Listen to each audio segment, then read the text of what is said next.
Olá a todos, vamos iniciar a aula do curso gratuito da SBPA, cujo tema é Sonhos, Compreensão e Cura da Alma Humana.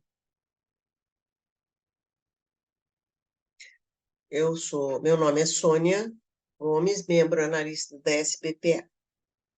Sonhos, Compreensão e Cura da Alma Humana. Na antiguidade, acreditava-se que os sonhos eram mensagem dos deuses. Na Síria e Babilônia, as crianças evocavam a deusa Manu para protegê-la dos mortos ou demônios que poderiam influenciar negativamente os seus sonhos. Os egípcios não se preocupavam com a demonologia. Para eles, os sonhos tinham três funções: 1, penitência; 2, advertência; e 3, respondiam perguntas. O deus egípcio do sonho era Sérapis. Eles realizavam a prática da incubação, jogavam, rezavam, e alguém podia receber mensagem onírica pelo indivíduo, já que os sonhos eram mensagem dos deuses. Realizavam ritos mágicos, evocações, desenhos para induzir os sonhos. Havia grande atenção ao sonho dos reis, príncipes, pois estes estariam mais próximos dos deuses. Os hindus já tinham catalogado, entre 1500 e 1000 a.C., uma lista de sonhos considerados favoráveis ou desfavoráveis. Para neutralizar os ditos desfavoráveis, havia uma série de rituais de purificação, como, por exemplo, banhos. A interpretação da mensagem onírica levava em conta o momento da vida em que o sonho ocorria, bem como o temperamento do sonhador. Para os chineses, a alma Hun é que gerava os sonhos. É uma força espiritual que transcende a morte e busca as respostas para o sonhador. A alma Hun se separaria temporariamente do corpo para encontrar com os espíritos e retornaria para que o sonhador, quando acordasse, tivesse as respostas ao seu alcance. Os estímulos físicos eram também feitos para servir como fonte para os sonhos.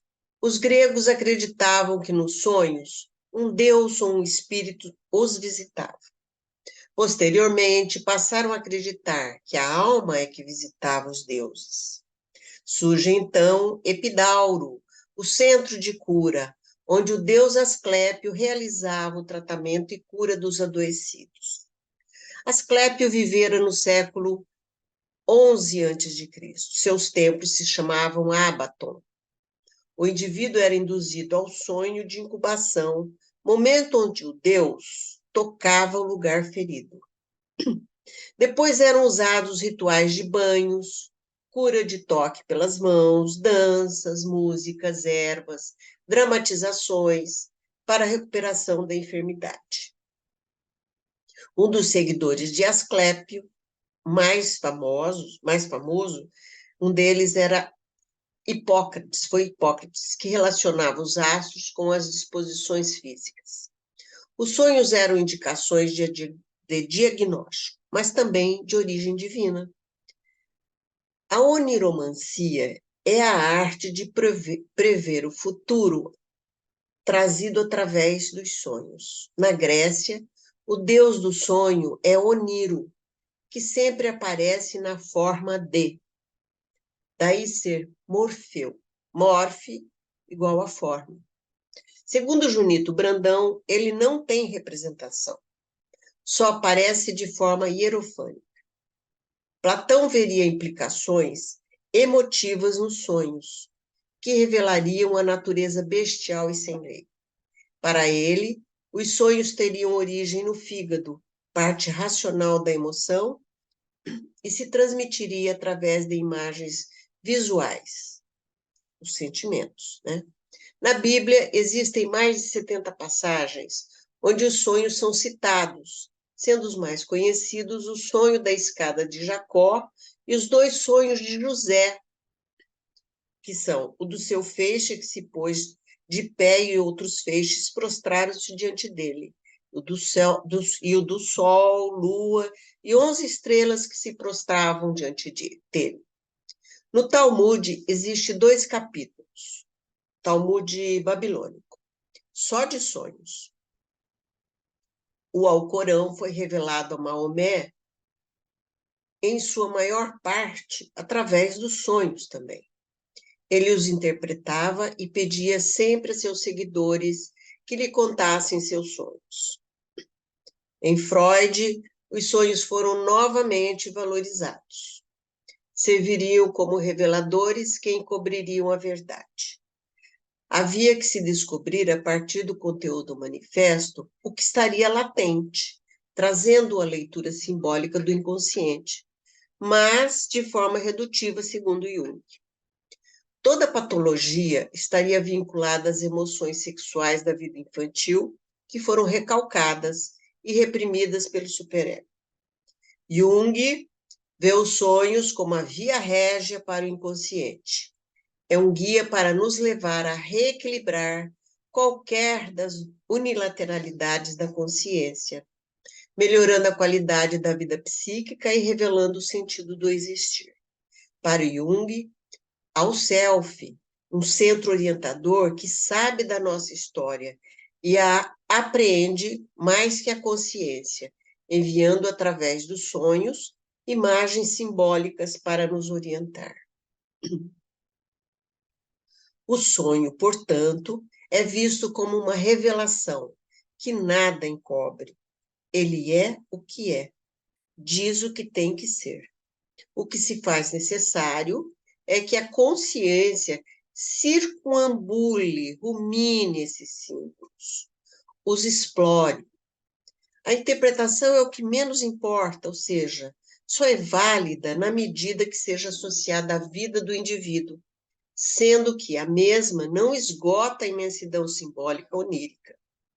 Para Jung, os sonhos nos trazem informações muito interessantes quando nos dedicamos a compreender seu simbolismo. É um processo psíquico natural, regulador e análogo aos mecanismos compensatórios de funcionamento do corpo.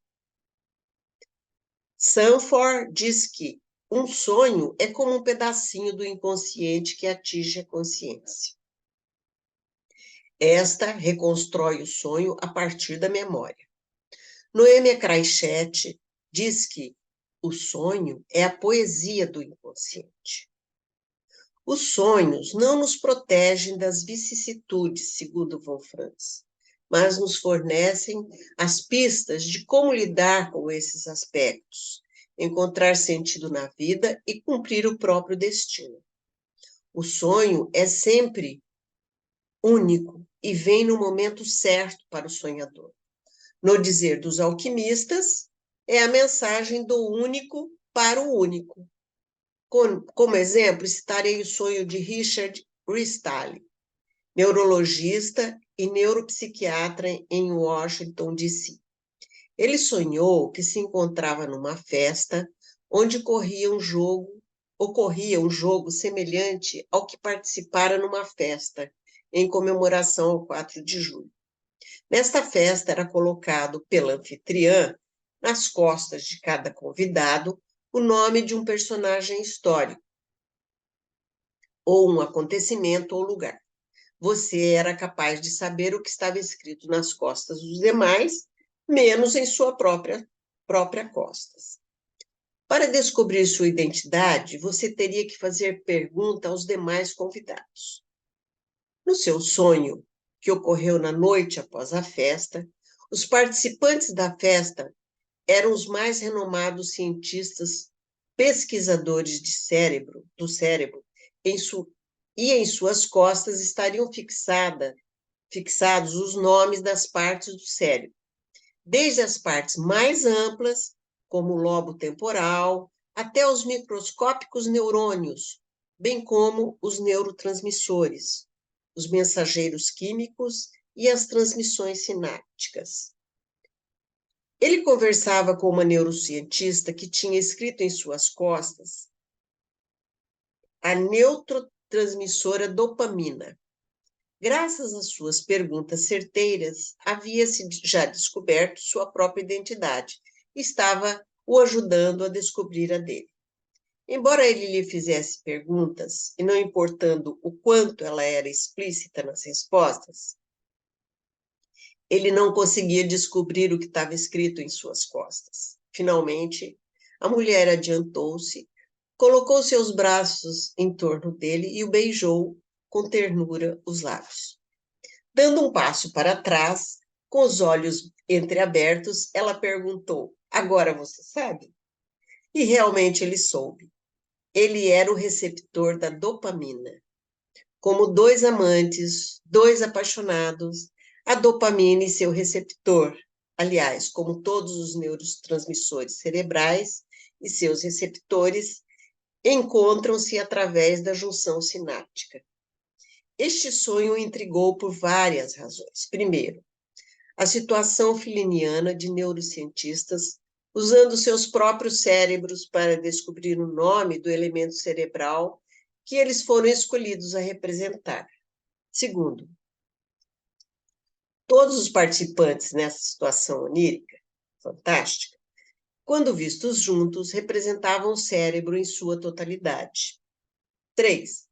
Baseando-se em sua situação de ser de cada um elemento cerebral único, os jogadores eram levados a descobrir sua identidade individual e sua participação no funcionamento cerebral, mas no funcionamento do cérebro como um todo.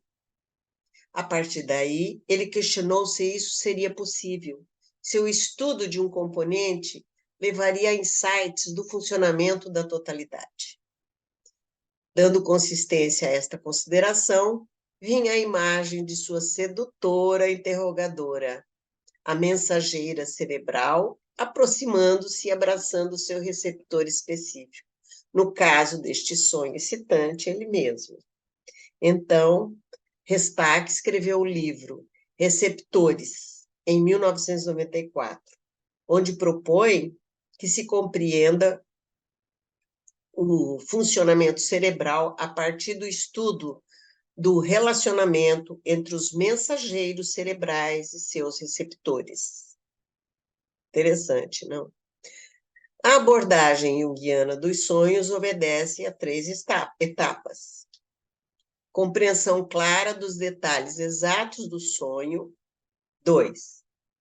Reunião de associações e amplificações em progresso nos 3 níveis, por exemplo, pessoal, cultural e arquetípico. E 3, colocação do sonho no contexto vital do sonhador e em seu processo de individuação na estrutura e funcionamento rotineiro do ego vigil. Funções do sonho. Nós temos a função 1, compensatória, 2, complementar, 3, prospectiva e 4, reativa. Basicamente, a função principal é compensatória, buscando regular de forma autônoma nossa relação psíquica.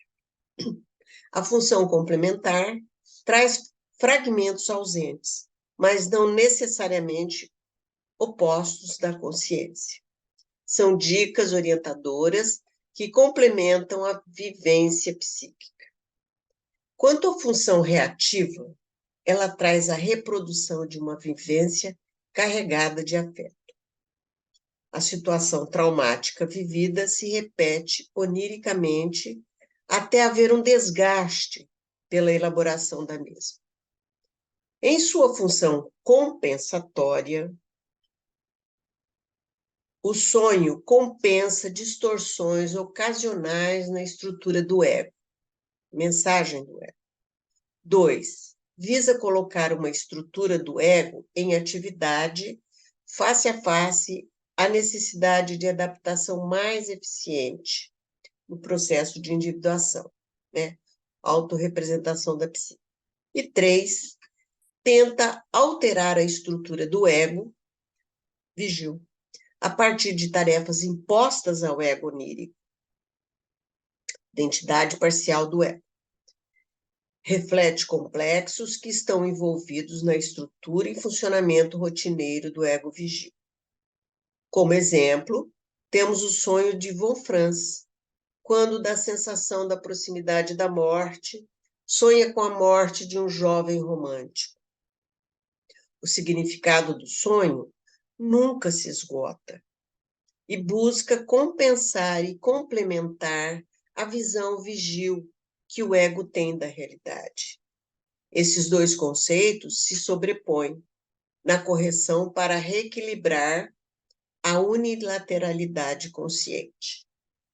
Na compensação, os opostos polarizados, como visão egóica, são apresentados de maneira exagerada, compensação. Já a complementação coloca em evidência fragmentos ausentes, mas não necessariamente opostos. Os sonhos devem ser interpretados tanto no nível do objeto quanto do sujeito. Por exemplo, um sonho onde a pessoa se vê dirigindo de maneira imprudente pode estar pontuando a necessidade do sonhador se dar conta de que, de fato, dirige de forma no trânsito real ou, metaforicamente, no trânsito da existência. Interpretando no nível do objeto, se faz necessário o indivíduo tomar consciência disso, pois pode vir a causar acidentes para si mesmo ou para os outros. No nível subjetivo, parece ser fundamental reconhecer para poder transformar a atitude do ego desejosa de controlar o inconsciente e manipulá-lo. Aparentemente, essas duas interpretações são sinônimas, pois é justamente a atitude inconsequente do ego que levará ao comportamento inadequado na vida.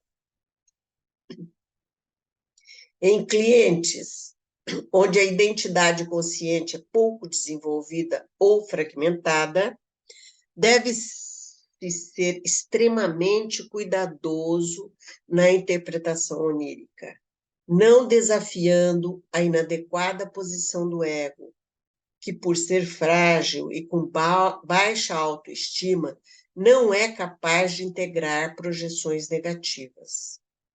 A ampliação de uma imagem onírica vai de associações pessoais, revelam a natureza do complexo, às culturais, quando oferecidas pelo analista e que tem a concordância do analisando, pode ser considerada parte potencial do complexo, e as arquetípicas, que podem abrir uma janela teórica importante para a natureza mais profunda da psique, proporcionando uma perspectiva saudável para nossos dramas pessoais. Todo sonho pode ser continuado, se o sonhador amplificar através de técnicas de imaginação. Podem ser usadas as técnicas de imaginação ativa e dirigida, e outras mais, tais como a de imaginar uma tela em branco, de cinema ou televisão, onde a situação onírica será projetada, e esperar para ver, ver como as ações se desenrolará. Pode-se pedir que o sonhador desenhe ou pinte as cenas do sonho, ou que medite sobre ele. Também pode-se pedir que o sonhador encene o sonho, representando ou fazendo pantomima de seus diversos personagens e presenças. Quando em presença de um ego frágil, este método de dramatização deve ser evitado. Nesses casos, primeiro tem que se encontrar um centro estável de identidade.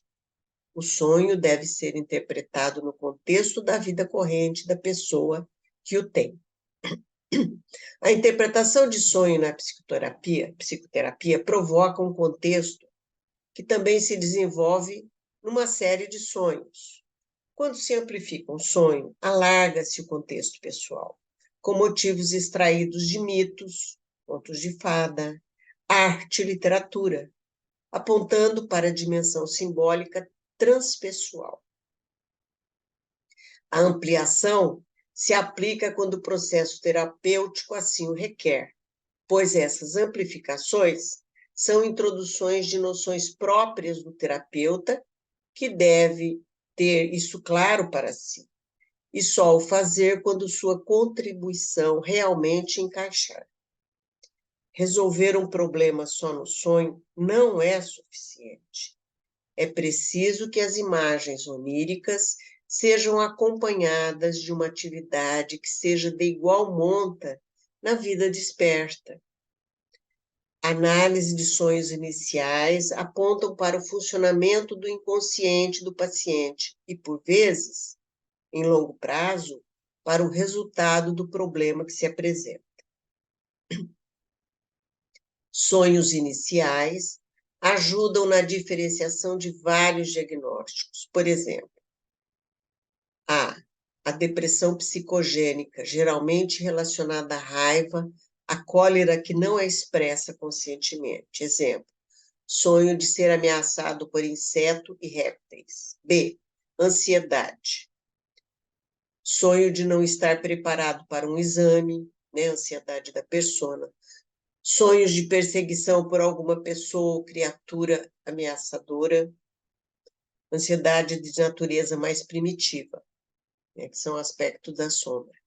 Perigo físico para o ego onírico, queda, terremotos, inundações, maremotos. O ego onírico emerge sua identidade do ego vigil durante a queda.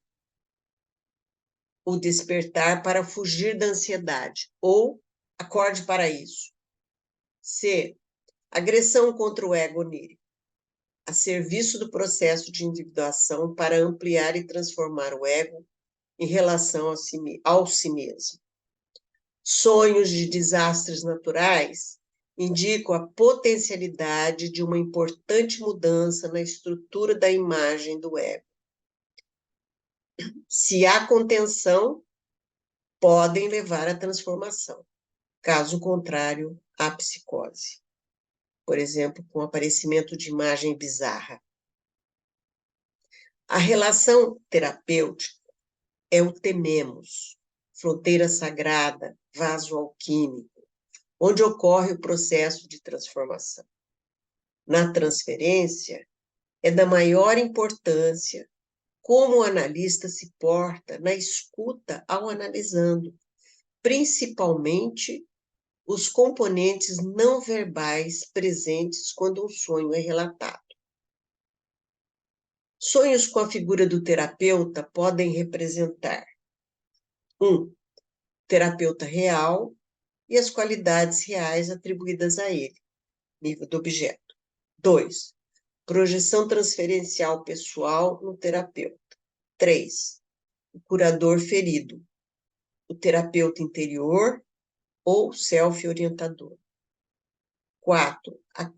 A contratransferência do terapeuta, reações projetivamente induzidas ou pertencentes à psique do terapeuta.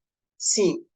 O processo terapêutico revelam aspectos ou mudanças no campo analítico, bem como a interação terapêutica em si.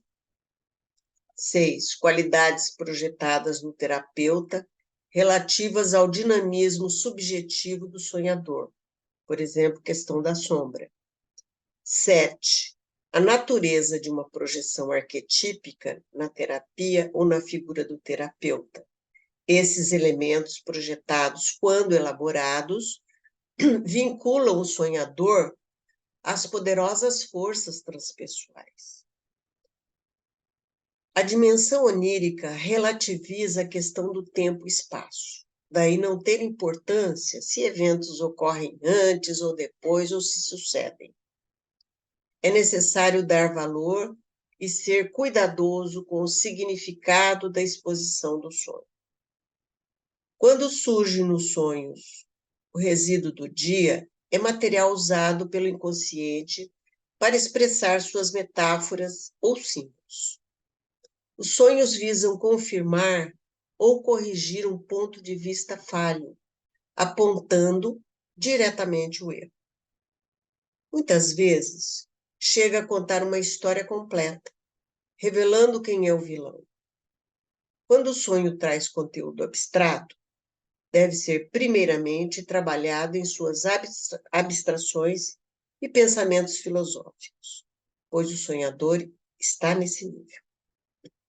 Posteriormente, é que pode introduzir a leitura do nível interno e emocional. Sonhos de reavaliação podem trazer a temática do isto sim, isto não. Exemplo, era minha casa, mas era a casa da minha amiga. Através das associações do sonhador, pode ser corrigido metaforicamente um diagnóstico.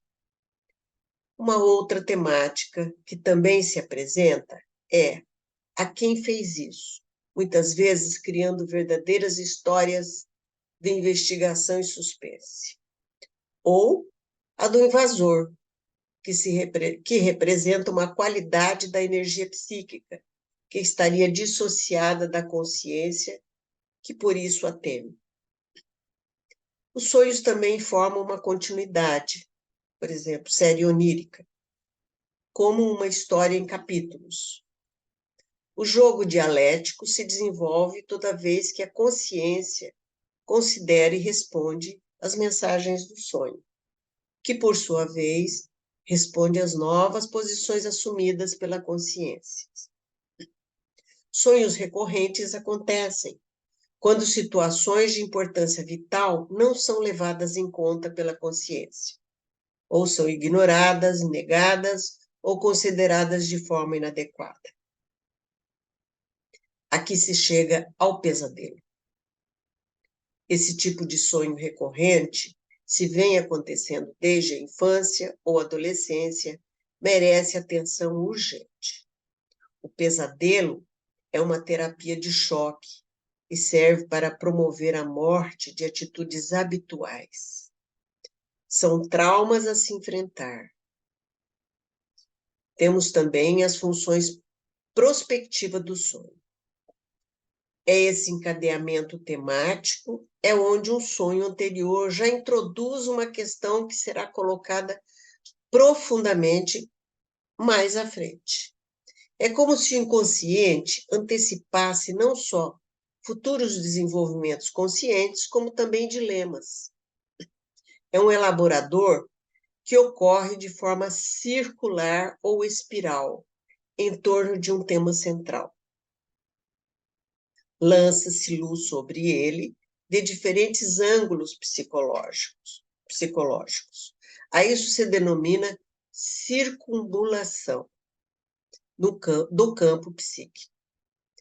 Acompanhando o desenrolar imagético da série onírica, acompanha-se a vida do indivíduo, seu processo de individuação, né? Sonhos que ocorrem na mesma noite, ou lembrados e trazidos para serem vistos ao mesmo tempo, provavelmente se juntam e elaboram um tema comum.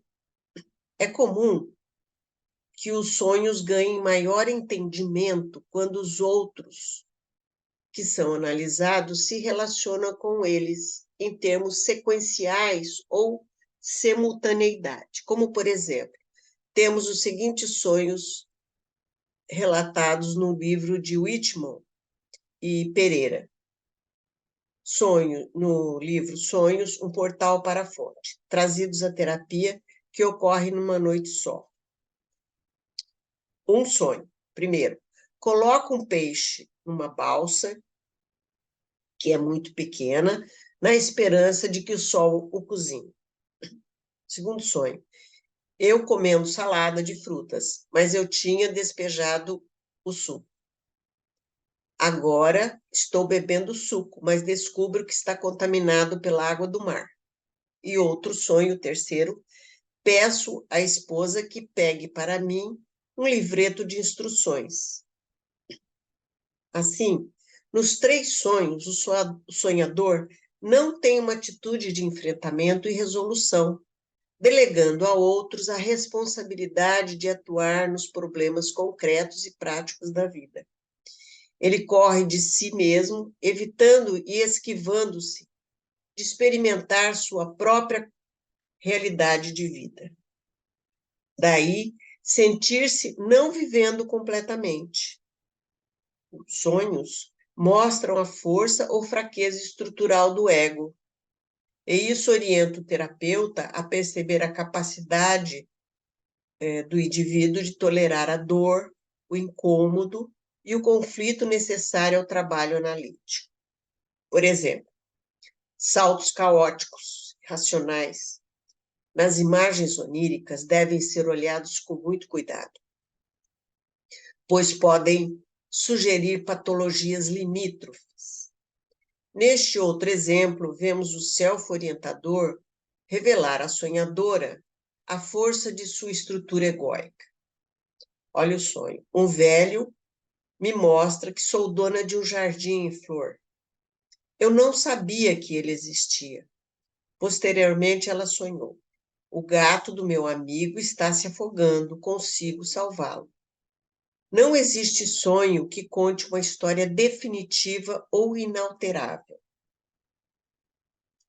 Sonhos com enfermidade e morte não devem ser interpretados literalmente. Vistos simbolicamente, devem ser considerados advertências.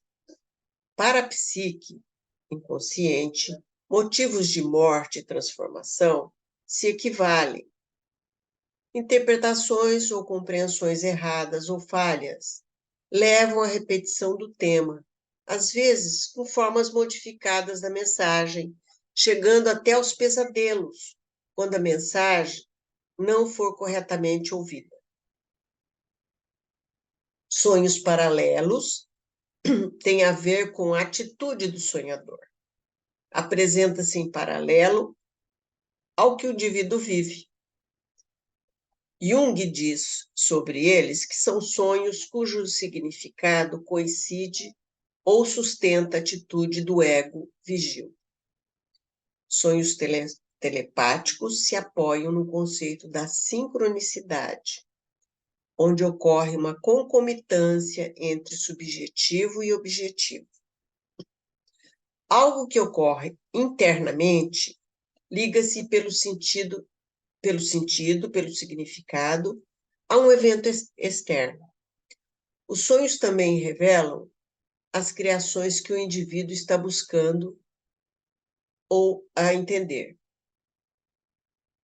No filme Olho de Lorenzo, é o sonho do pai que encontra saída para ser criado o remédio que seu filho precisava. É muito comum as pessoas se dizerem capazes de se recordar de seus sonhos. Este comportamento é sintônico aos valores da sociedade atual, que nos impulsiona a não olharmos para o nosso mundo interno. Entretanto, devemos registrar tudo que nos vem à mente e nos é dado pelo inconsciente, pois é esta disciplina do registrar que ajuda a recordar de forma mais completa e profunda um futuro sonho. Da mesma forma que existem coisas e atitudes que ajudam a relembrar os sonhos, existem outras que perturbam, tais como bombardeamento pelo rádio e televisão, envolvimento constante pelas atividades e preocupações externas. O álcool é grande inibidor da recordação onírica. Drogas e sedativos também o são. Um momento de reflexão antes de dormir ou um dia dedicado à introversão favorecem na recordação dos sonhos. Sonhos como motivos mitológicos. Traz as imagens arquetípicas e transmite um padrão de energia coletiva nuclear, em torno da qual pode-se constelar qualquer complexo. Essas estruturas mitológicas descrevem, orientam, dão significado e guiam para uma interpretação que leva em consideração o objeto. Segundo Jung, o mito é sonhado progressivamente e atualizado com vestimentas modernas. Interessante. Quando a energia psíquica manifesta-se em mudanças de formas, estamos no reino do mito e da magia. Os motivos míticos e dos contos de fadas, aparentemente racionais, na verdade, têm, além de uma coerência formal, interna e geral, uma consistência motivacional e estética e, de certa maneira, uma lógica própria. Sua presença pode significar fases críticas, de passagem, no processo da análise e trazem consigo uma luminosidade que provoca um senso de reverência no analista. Para cada grande sonho arquetípico, existirão vários pequenos sonhos, assim denominados por se referirem, estarem enraizados ao plano pessoal do sonhador. O analista não pode negligenciar esses pequenos sonhos, porque é o ancoramento no pessoal. Bibliografia deste trabalho. Barak, Sonhos que Curam, Editora Nova Era, Rio de Janeiro, 2003. Hala, J.A. Jung, Interpretação dos Sonhos, Editora Cultrix, São Paulo, 1986. Whitmon e Pereira, Sonhos, um portal para a fonte, da Sumos Editora, São Paulo, 1995. Sanford, J.A., Os Sonhos e a Cura da Alma, Editora Paulinas, 1968. Signel K., A Sabedoria dos Sonhos, Editora Ágora, São Paulo, 1998. Por fim, gostaria de mencionar que o texto foi organizado por Sueli Engelhardt. Em caso de esclarecimento, entrar em contato pelo meu e-mail, soniagomesrio@gmail.com. Muito obrigada.